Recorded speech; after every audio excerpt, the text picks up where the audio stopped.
And we're back. I'm Ossie from Three Monkeys Solderless, home of the world's best cables for your pedal board, audio, and DC. So check us out, threemonkeyssolderless.com, link below. All right, so we're back. I thought maybe do a little something on Fair Warning again, and just doing a little bit of fun with, figuring out the hear about it later thing again. I think that's stoked a lot of controversy amongst the people in the audiences. So, well, might as well continue to stoke the controversy, right? Why not? So, what I thought would be cool to do is kind of like go over that intro again and talk a little bit about it and see what the deal is. Now, I am absolutely, for myself, and everybody could, have their own ideas of how things are done, and that's perfectly fine.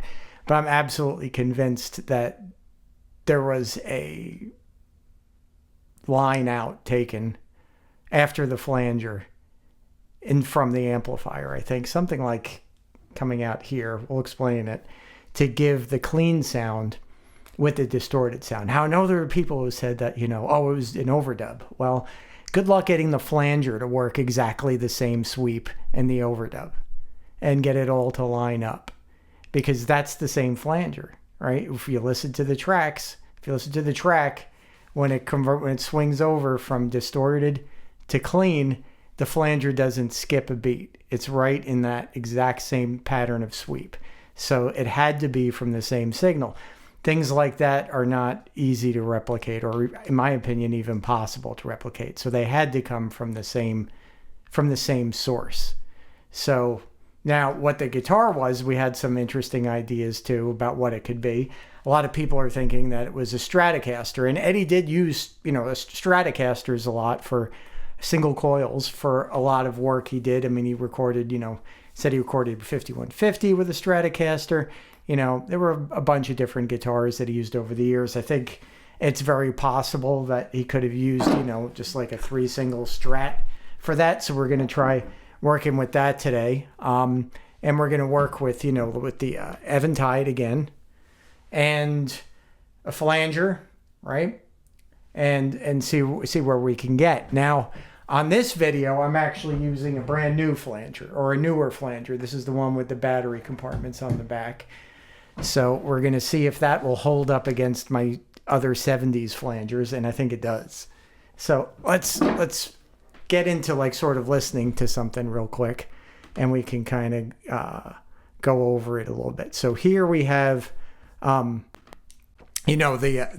sort of outtake of the different sources. The room mic, vocal mic for Roth, and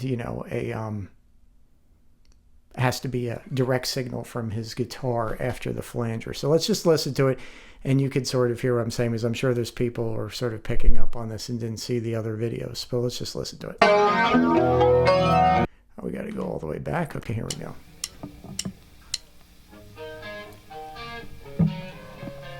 Okay, so you can clearly hear that is a room mic, right? And there is a distorted guitar on there, right?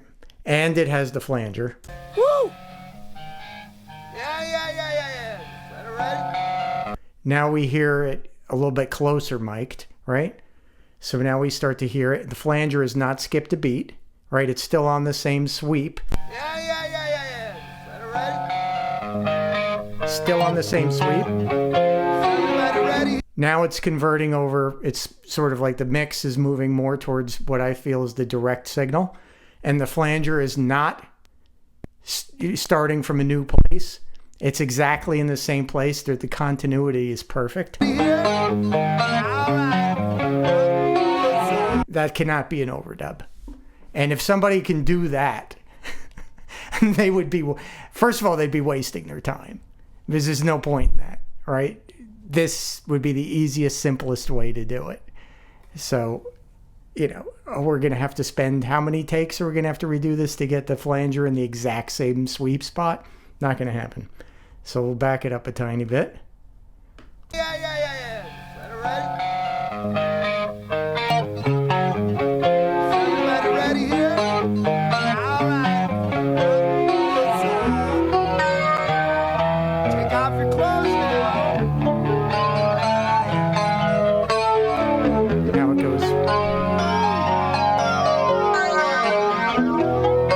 and you see how it goes to the dead clean direct sound, and still the flanger is in the exact sweep.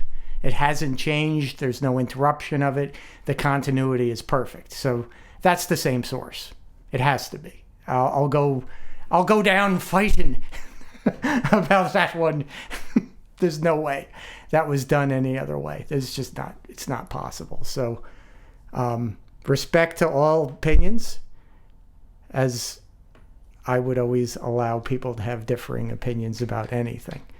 So in my opinion, that's just not possible. I don't see how it could be done. And more importantly, I don't see why you would do something that is 100 times more difficult than what we're going to sort of try to replicate here and from the last video. So let's sort of get into the obnoxious part where I have to actually play the guitar and annoy all you guys because I suck.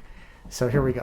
So first I thought we'd just give you the sound of the guitar directly into the board, right? Without any processing whatsoever. So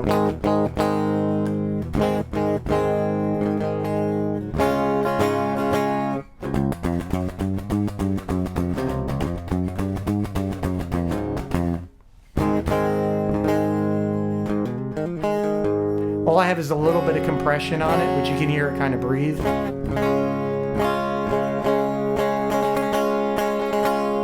So it gives you a nice kind of an extraordinarily clean sound, right? All right, so now let's go ahead.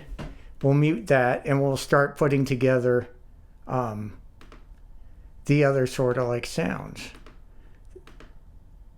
So I'm going to open those tracks up and we're going to plug in to the chain right now. So the chain is basically going into the graph equalizer, and then we're going into this newer flanger. I'll set that up so you can sort of see it. And the guitar, EQ, flanger into the amp. Now the amp isn't on right now because we're not going to tackle the distorted part, but the output of the amp would be going to, you know, the aux or a speaker cabinet or what have you to provide you with the distorted sounds. And from the lower jack of that channel, I'm just basically going into some equipment to sort of, you know, give an impression as to what this all could be. So the chain would be going into the Eventide right now. And we're using the flange setting. Now it's a very subtle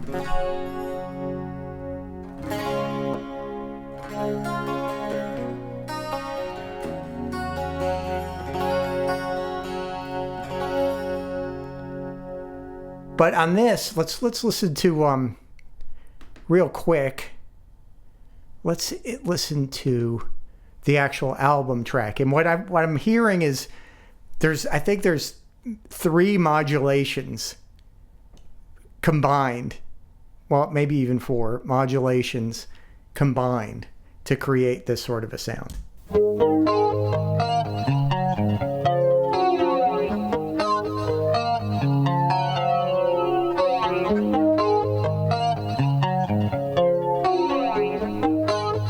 So I'm hearing the flanger, then I'm hearing sort of another sort of slow, almost frozen flange to it. And then I'm hearing something that's more along the lines of a chorus on top of that. And then obviously we've got a little bit of delays, right?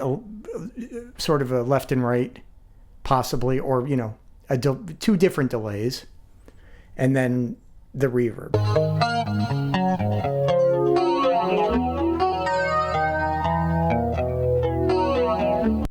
Okay, so that is our, I think maybe something's humming in here, but that's okay. So we're going to put on, all right, let's turn off this channel.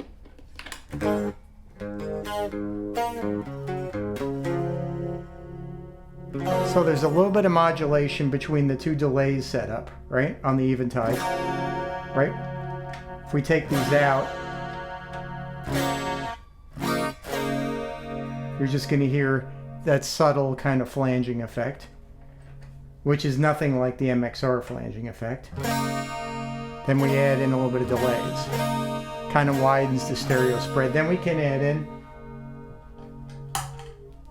this.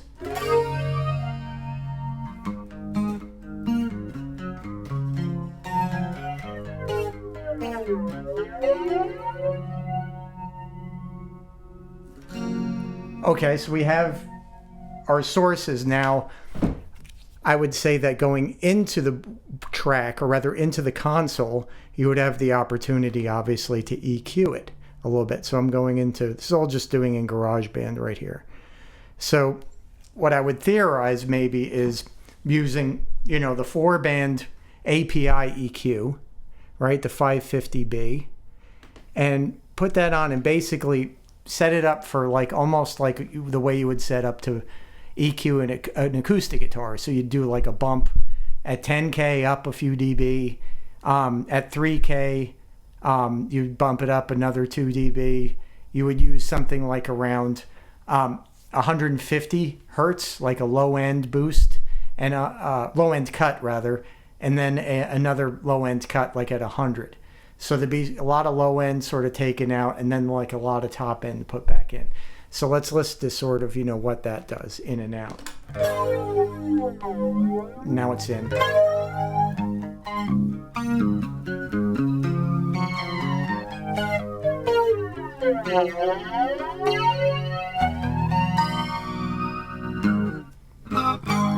And then maybe add a little bit of compression onto it.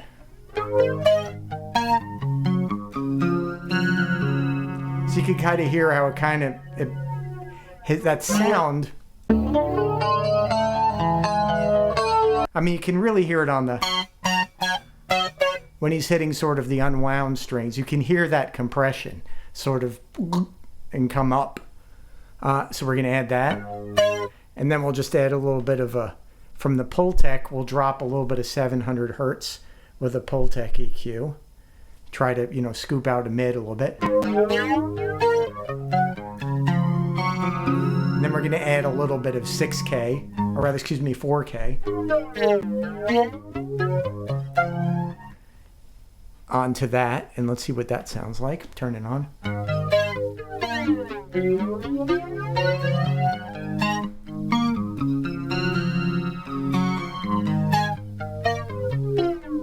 Okay. Then we can add a little bit of the Pultec, just like the main sort of like EQ that they use, and we'll do a little bit of a low boost, not much, and a little bit of a 10K sort of boost, because the Pultec I just like putting that on stuff. So we'll put it on, turn it on.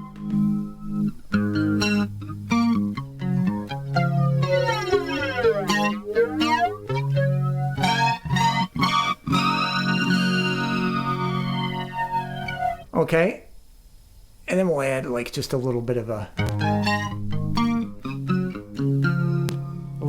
room simulation to give it like, it's not so much room, but it's sort of like a resonance, a microphone resonance I'm trying to add. And I'm doing that with like the Sunset Sound room, but just using a tiny bit of it with no delay time. So it's really just sort of giving the microphone a little bit of the resonance of a room, a close mic resonance, right? Versus out, in.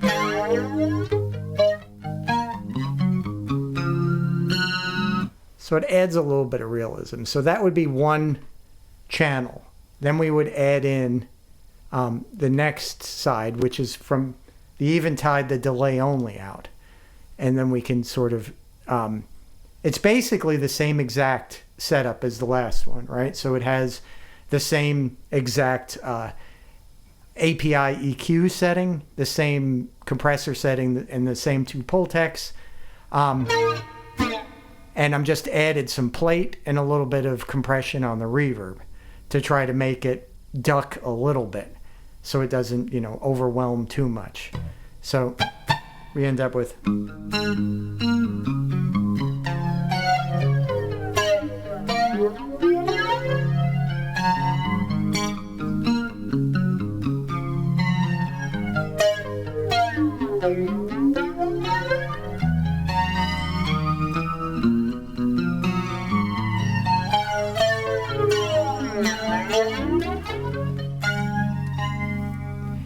And then we're going to chorus the whole thing. So I've got a chorus in, GarageBand that I'm going to use.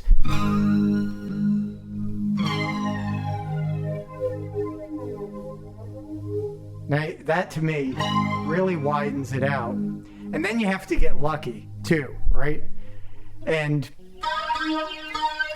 now there's a really cool sort of part in the riff. Let me just get my voice under control here a little bit. Okay. It's from the chorus basically because I have it on the master. But let's listen to this sort of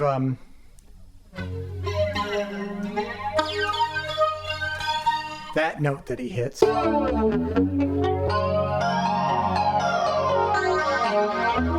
Right?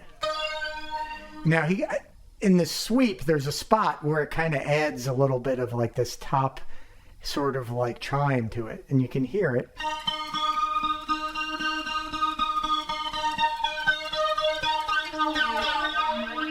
Right there, right where it starts to where the oscillator starts to get to the most intense part and then sort of like rolls over again. So boom. Right in there, right? So he got lucky, or that's just the way we think of it.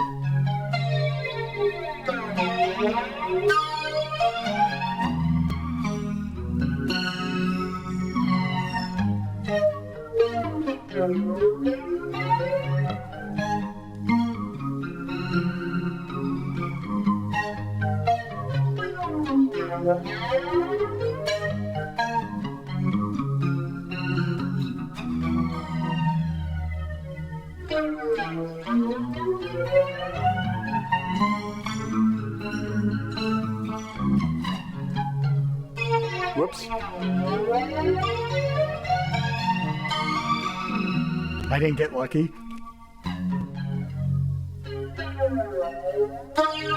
Right? It would be right there. You would have to hit it right at that point.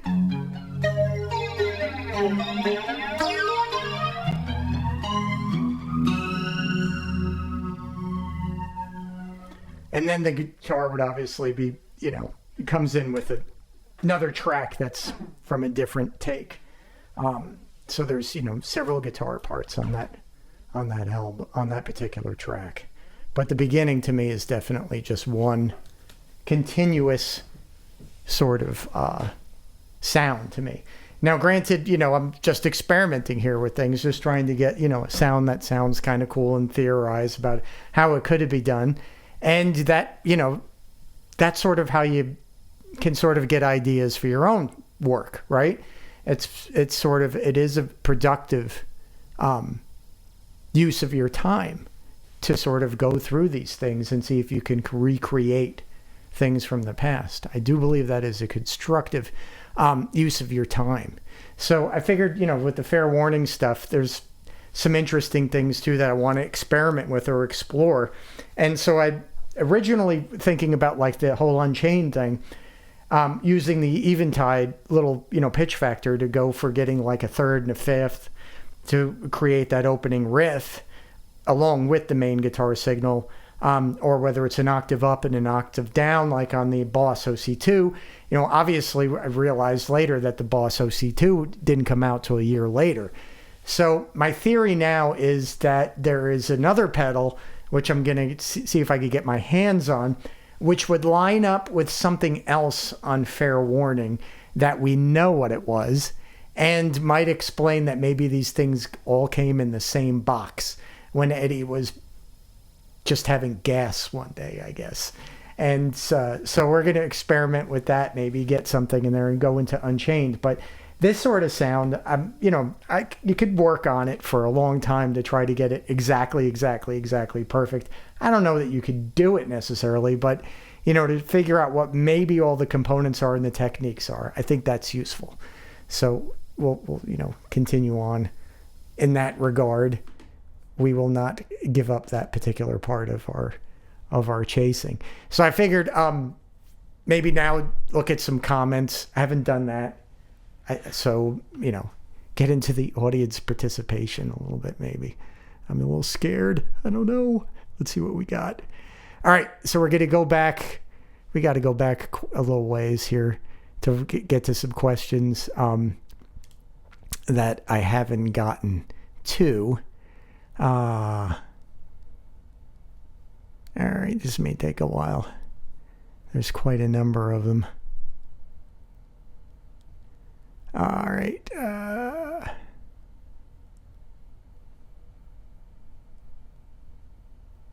I think we got to start maybe here about 11 days ago, or 12 days ago.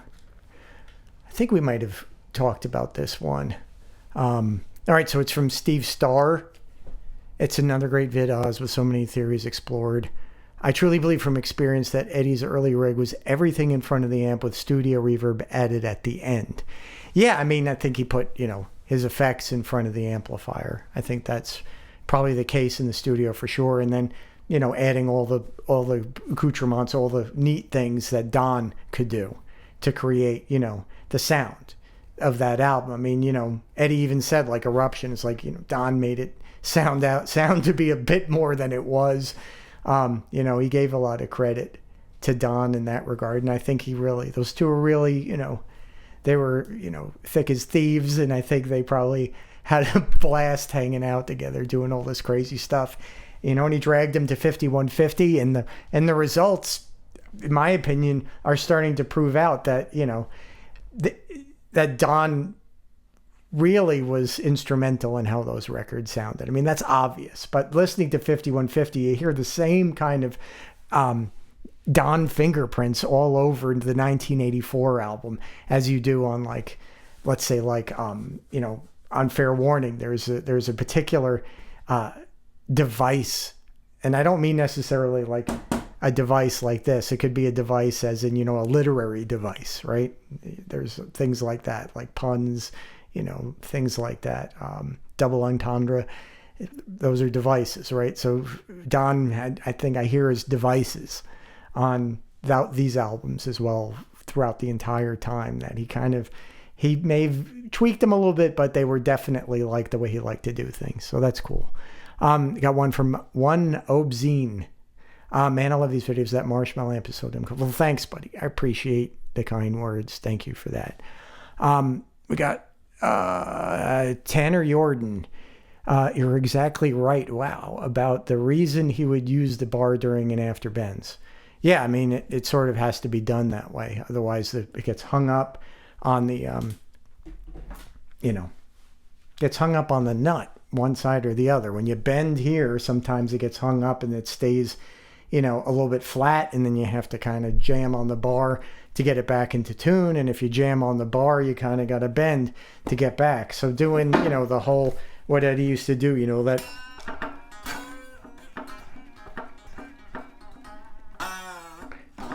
He always sort of, jerked on the bar to try to get everything to kind of come back into tune for sure.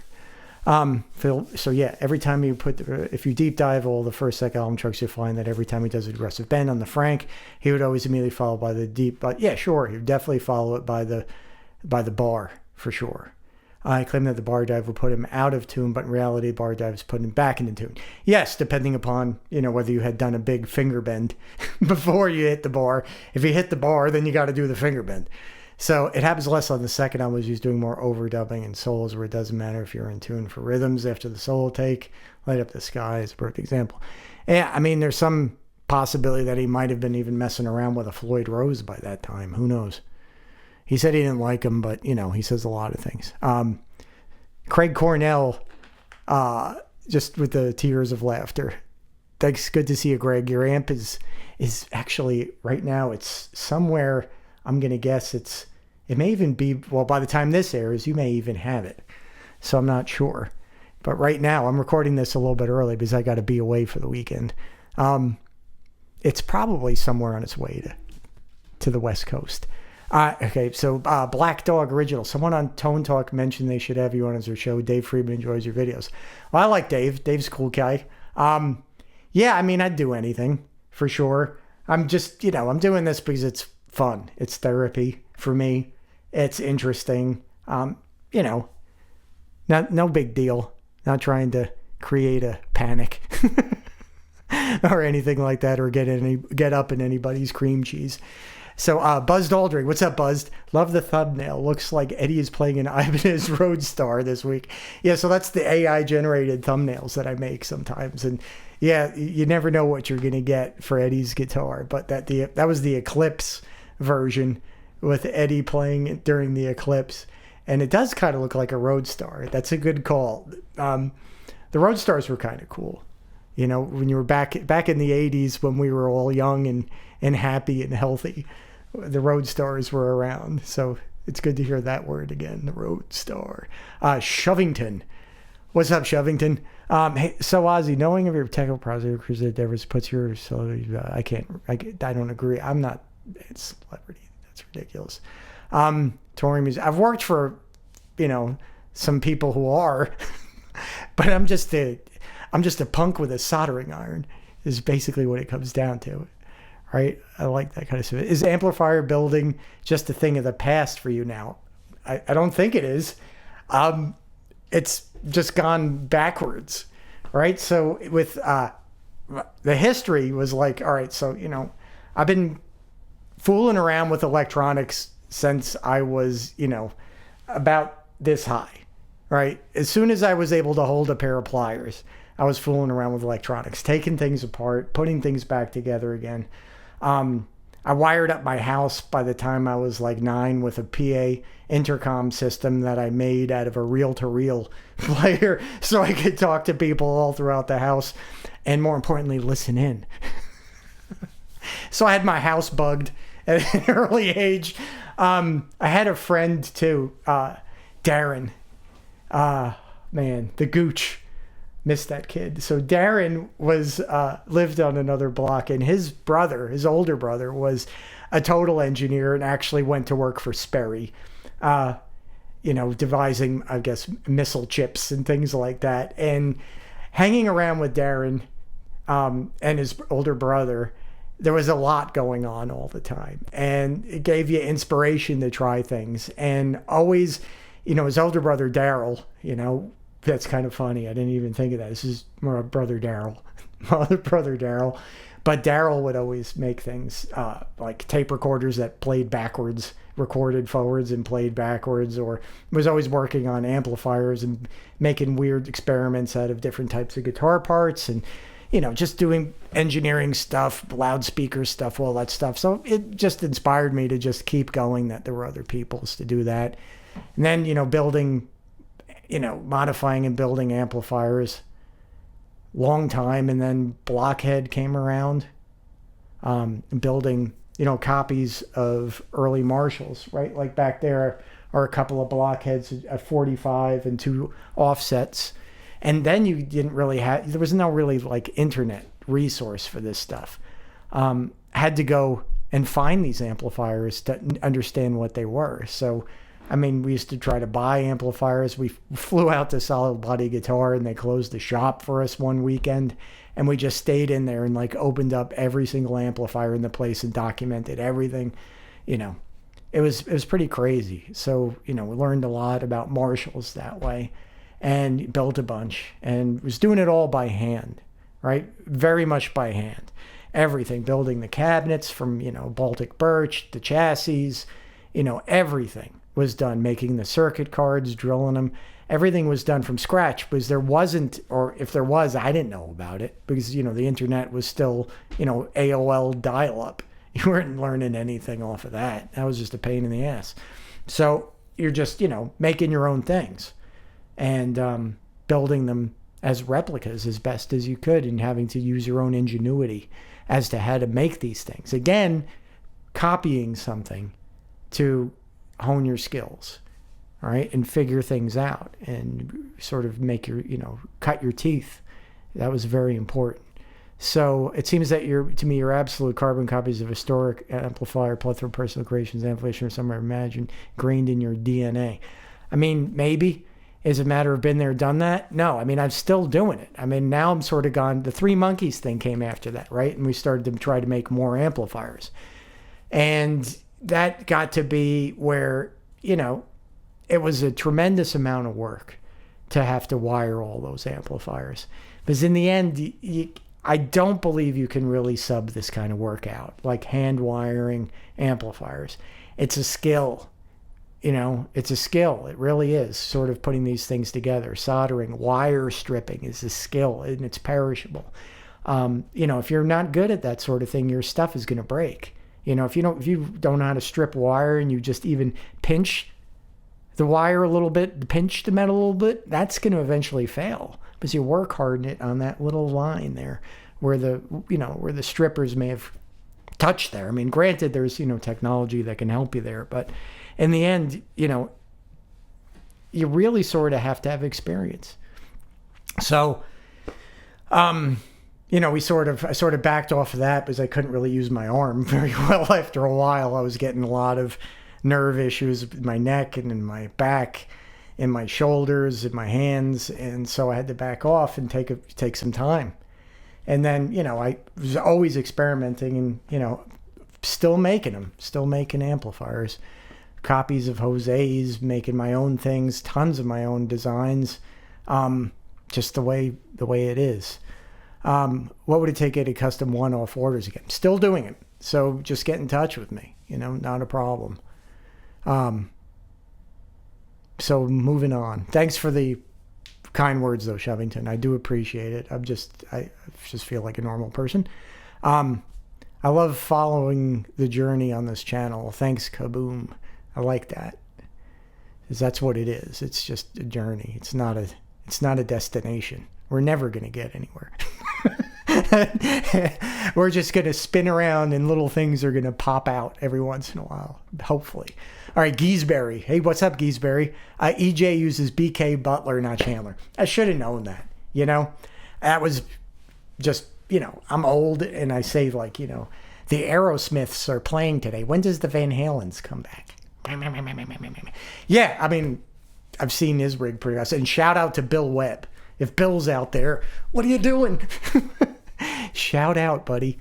All right, moving on. Amp Expert. The EQ is one of the most overlooked pedals on people's pedal board. It really is. Tim Pierce was corrected. It's absolutely mandatory to have one on one's pedal board. Yes. I'm pretty certain Ed as well as Rhodes used them to shelve off low frequencies, so not flew by and bump the mids as boost pedal. Yeah, definitely. I think that's the case. And I don't think I'm hallucinating this, but I think we did that pedal show, me and Greg, my business partner Greg at Three Monkeys, did that pedal show a number of years where they ask you, like, I think it was called 4 on the floor maybe. And I think I just did 4 EQs.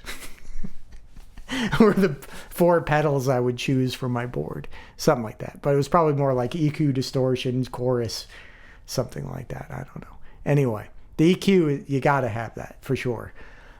Simon, yeah, we talked via email, buddy. We have to, one of these days, for sure, do something where you send me something. So, yeah, sounds cool. Sounds very cool. Dr. Burns. What's up, Dr. Burns? Dave Friedman had mentioned the stick of dynamite on his show this week. It reminded me of this video from not too long ago. Not sure what the video is. What do you think of this? It kind of checks out with this quote from 1980. He's definitely talking about his live rig here too. I also found the last quote in the same interview about mods to his pedal board that I hadn't remembered seeing before. All right, so then there's a quote here. I guess this is Eddie speaking. Okay, I used a combination of 2 different kinds of amps. They're both Marshalls, but one kind of has less power than the other, which is boosted. I used them together. This is the quote that I think that I was looking for in the Rosen book, Tone Chasers. Like when Greg, my business partner, gave me the book, I opened the book to cut to an ace, and I pointed at a page, and this is what I pointed at, where he was talking about using 2 amps. All right, so one actually has less power than the other, which is boosted. I use them together.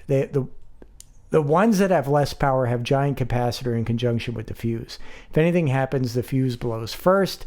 The capacitor has something to do with the computerized ignition system of a car. I can't give you the exact specs, but it looks like a stick of dynamite, only fatter.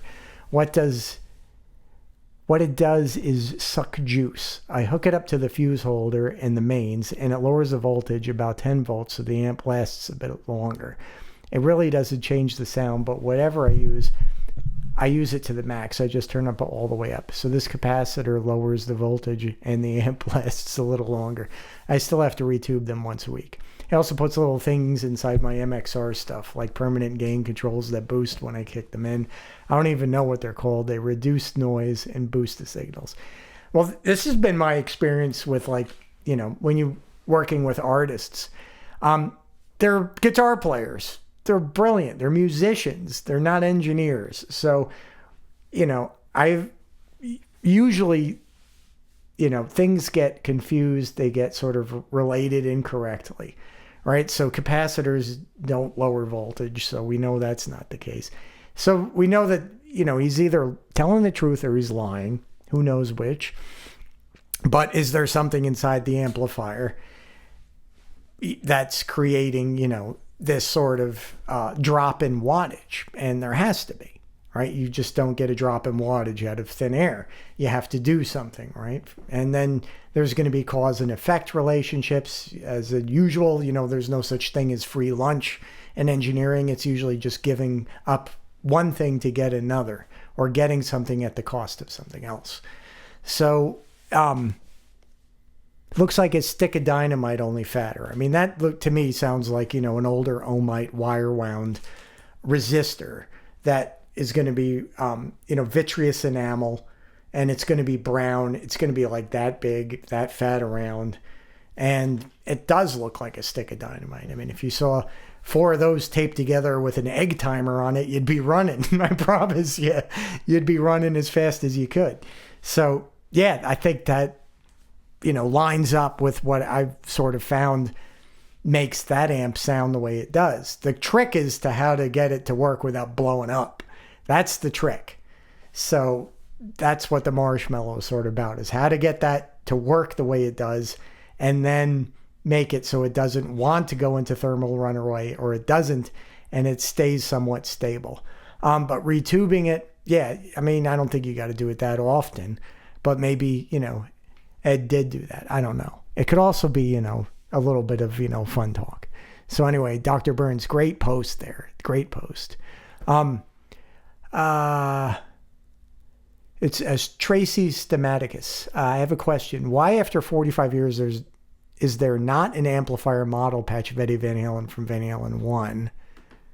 I have 5153, the amplifier's unlimited preamp gaming clarity, but it's not the tone of the first album. So why is there nothing available commercially to get the Van Halen 1 tone? Well, I mean, I think if you go back to some like earlier videos about talking about the difference between, you know, let's say a 5 gain stage amplifier versus like a 3-stage, and then talking about clipping versus compression, talking about how and where the level of clipping is, and then how compression can hold it over the line of clipping for longer, or it could be shorter, and how that creates the feeling of dynamics, how that creates different sounds. So it's related to that. I mean, the 5150 is not the amplifier that would do that. That amplifier is, you know, going to hold above the line of clipping for a very long time, and it's going to create a very smooth sound. It's not going to be extremely dynamic. It's going to be very compressed. It's not going to have sort of the bounce that, you know, an old Marshall sort of does. So then the question is, with the old Marshalls, how do you get it to sound more distorted? Because obviously, you know, if you were to just plug into a, you know, get yourself a 68 Plexi and plug into it, it's going to be like, wah, wah, that ain't it. It just isn't. It does not sound like Van Halen 1 to me. It just does not. Doesn't have the gain at all, or distortion rather. So then the question is, how do you get the tubes to distort more?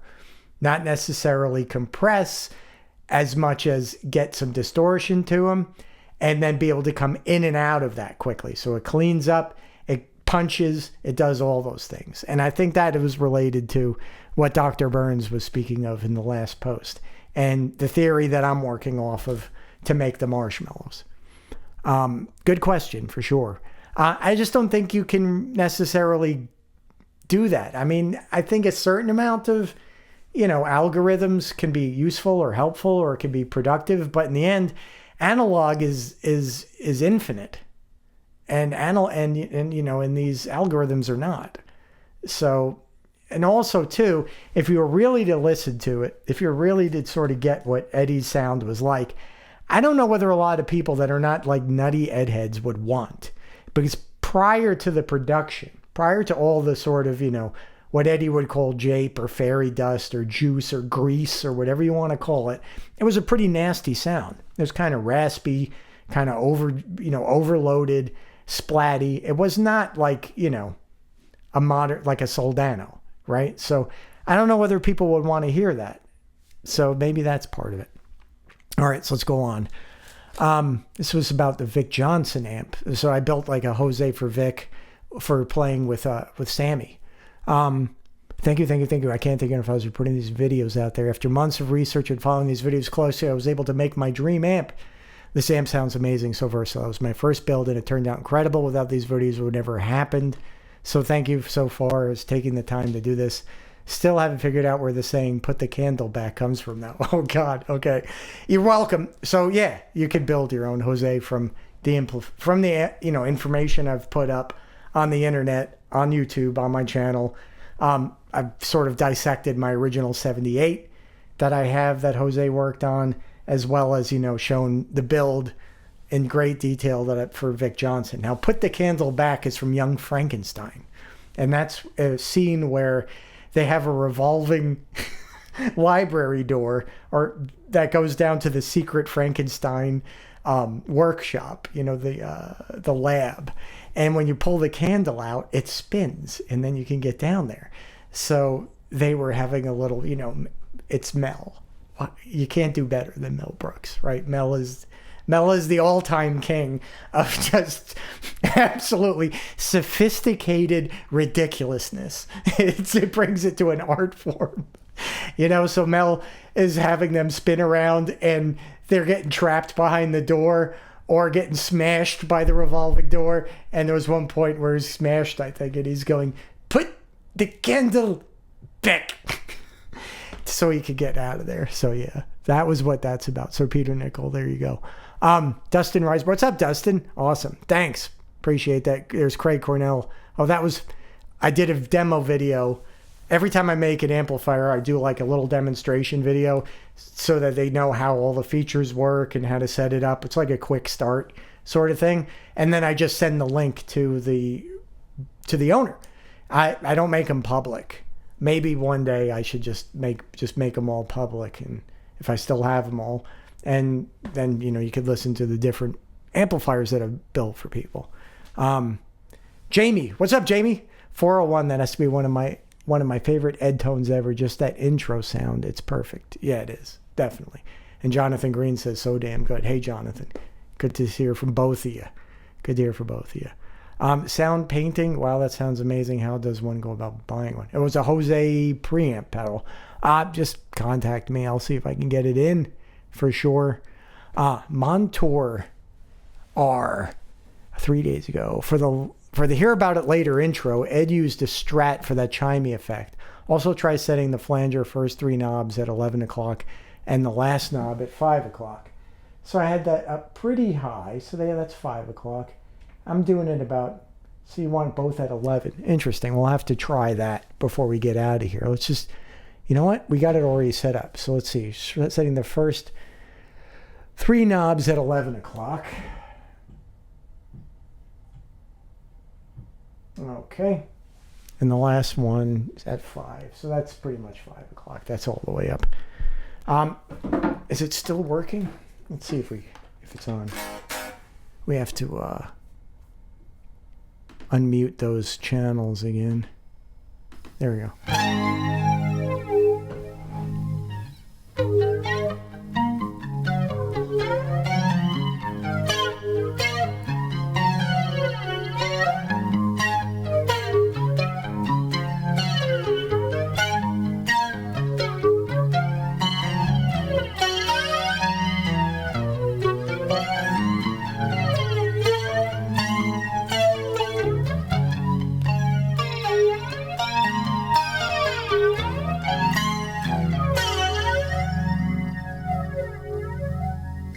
Yeah, it sounds good.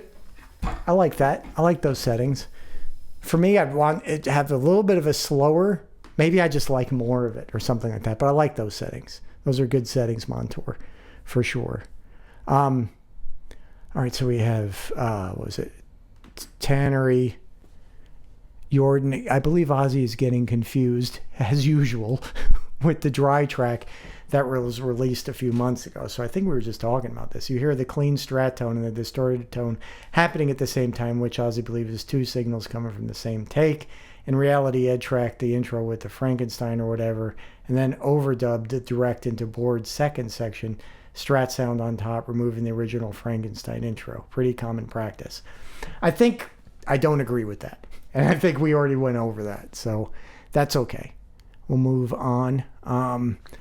Another excellent video and content. Thanks for all the time you put into this and for all of us. From Jacques Lundgren TV. Rock on. Thanks, Jacques. Appreciate it. Yeah, just going to keep going. You know, just doing stuff. Whether you're eating a sandwich or having fun with it or whatever. That's cool. Did we ever repeat here? Oh, we have another setting. I don't even... Yeah, Yevhen Fedoritz. I'm sorry if I can't pronounce that.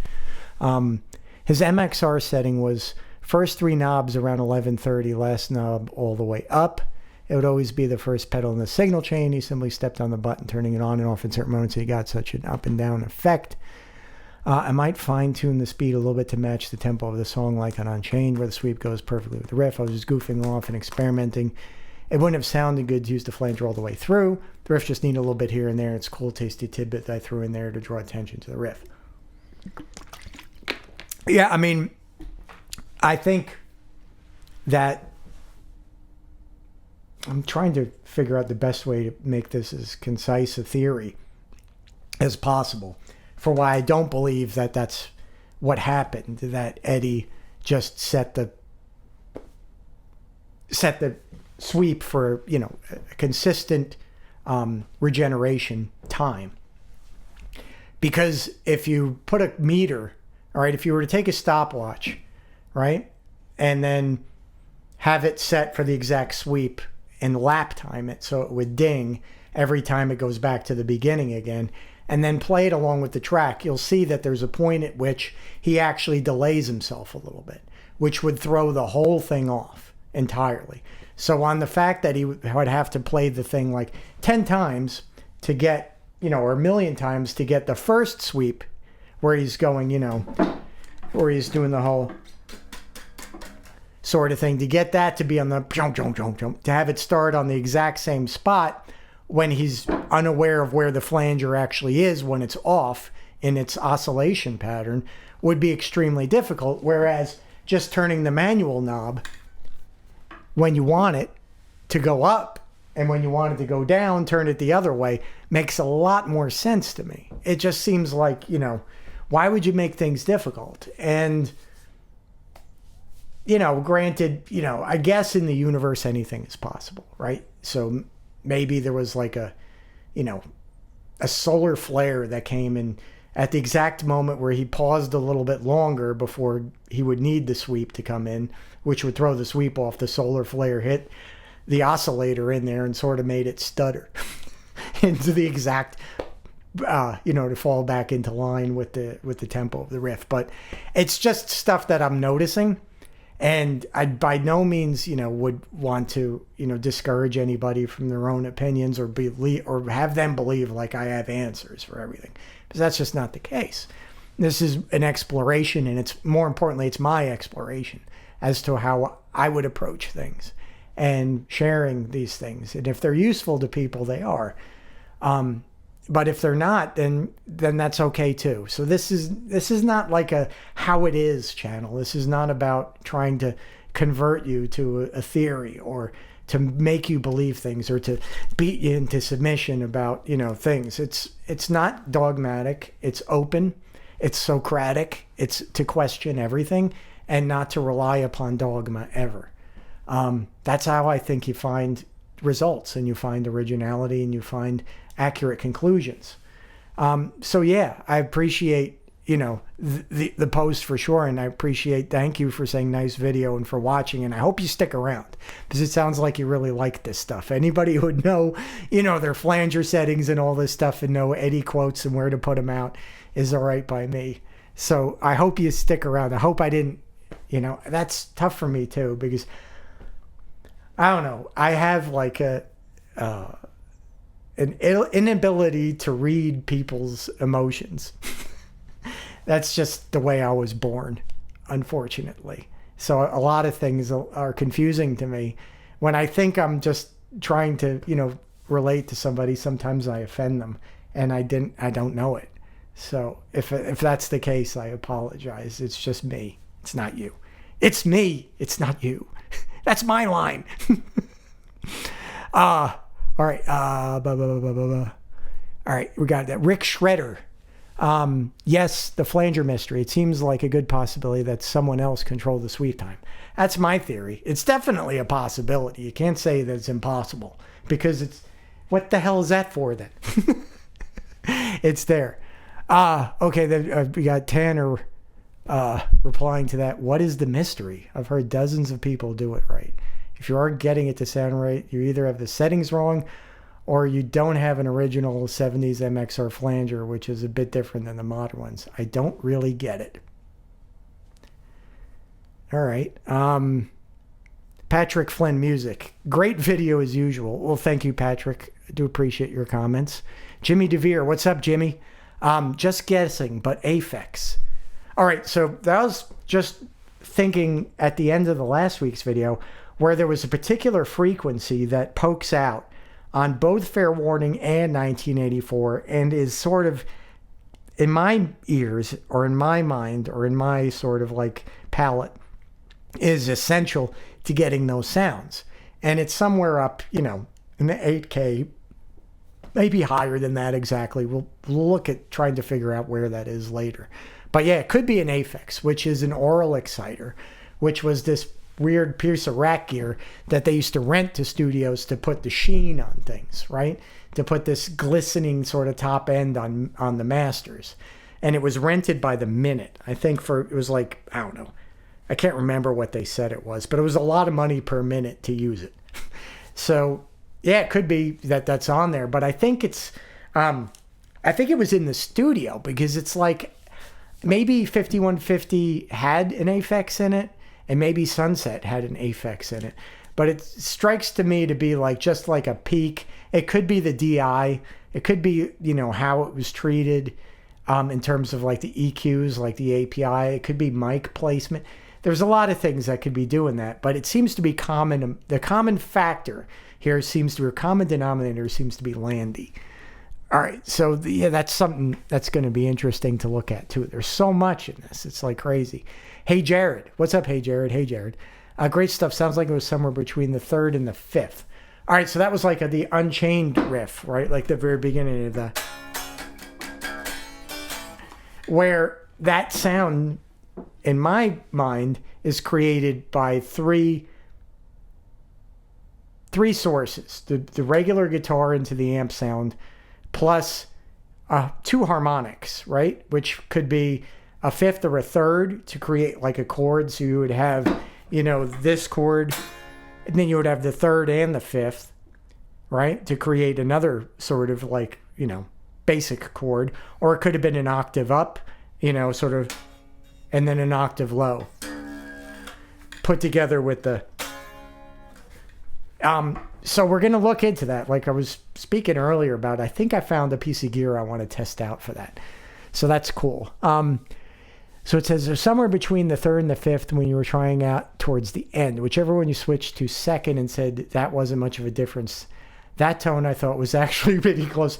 That's so how it is. It's like, oh, that sucks. No, you got it. I do. It's hilarious. Something was causing the tone to be fizzy, a little bit beehive, kind of like when I first got a guitar as a kid, plugged it straight into the home stereo system. That lo-fi buzz, haha. That's the direct sound, right? That's, oh my God. I know that's not the Marshall because that sounds awesome. I think you said you were using some kind of Octavia when you're referring to as an octave as opposed to when you were talking about an octave. Anyway, great stuff. Appreciate that. Well, that's really cool because that's, going back to Darren and Daryl, those were our guitar amplifiers. We used to basically modify stereo equipment to play through because we didn't have amps. So what we used to do is use a reel-to-reel as the preamp. So we'd plug into this reel-to-reel that had a preamp in it and crank the whole thing up. Then you could go into the tape deck and crank that up and then go into the, the power amp and then out into the speakers, and you'd get a sound that was a lot like Revolution, the Beatles' Revolution sound, which is just nasty, gritty, fuzzy, total, all the frequencies, wide bandwidth crapola. But it sounded really cool and we loved it. So that's so cool that you were doing that too. I'm sure a lot of people were. I always believe whatever I'm doing, there's a lot of people doing in parallel construction. All right. Now, last comment is from Saber5401. It amazes me how much time is spent on recreating everything these days. Where's ingenuity and creativity to find new things that separate you from the rest? In art, music seems to be the most common. It's silly when you really think about it. I think you're entitled to feel that way. I think we were actually serendipitously talking about this, like why you would try to recreate things, right? And it's interesting that you're saying in art, right? Because if you're going to go to art school, you're going to learn by recreating the masters. And that's how they used to work, right? And still do. You learn the techniques of the people that came before you. And if you don't know those techniques, well, you're kind of at a loss. And I think the same thing is in engineering. Engineering, like you spend most of your time learning what other people did. And then you build up a case file or a morgue of technique, of circuit knowledge, of things. And you develop experience with them and learn how they interact with things, and then you can build upon them. But if you don't have that base, you don't have anywhere. You don't have anything to go on. Why would you study music theory? Right? Because that's, it's been done. Why would you learn anybody's songs? Why do composers study and learn to play other composers' music? So, I mean, I guess that there's an undercurrent in the world of frustration regarding, whether you should be an original or, there's also an undercurrent of hostility, I think, towards Van Halen. That people that are chasing that tone, there's people like to go and hunt them down and shame them for being unoriginal. But I think it's a valid form of exploring technique and to cut your teeth. So I appreciate your opinion, Saber. I do. And I mean no offense. It's just not something that I tend to agree with. But we're entitled to our different opinions for sure. So on that note, I will be checking my mailbox for bombs and so forth and so on. But I think we've gone on way too far.